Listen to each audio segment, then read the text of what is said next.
Kiti Ali Shaban Kamwe, tueleze kuhusu hali ya kiungo wetu Daktari Khalid Aucho mara baada ya kuona kutomaliza mchezo wa jana dhidi ya Coastal Union pale KMC Complex. Yes, Khalid Aucho, daktari wa mpira kama ambavyo mashabiki, wanachama na wapenzi wa klabu yetu Young Africans wamezoea kumuita hivyo.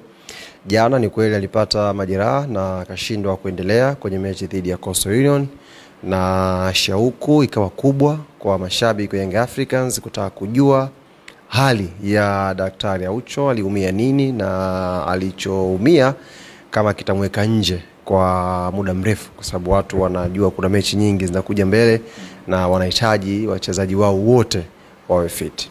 Siku ya leo tukiongozwa na daktari wetu Moses Etutu, tulikwenda kwenye hospitali ya Saifi. Fikiri wote mnaifahamu hospitali ambayo klabu ya Young Africans imekuwa kiitumia mara kwa mara pia kwenye check-up za wachezaji wake. Tulikwenda pale Saifi na Khalid Aucho akafanywa check-up, vipimo tofauti, na ikagundulika amepata shida ya hamstring. Hamstring ni neno la kitaalam, lakini kwa lugha tu ya mpira kwa watu ambao watakiwa waelewe kwa haraka, ni majeraha ya nyama za paja, sehemu ya nyuma.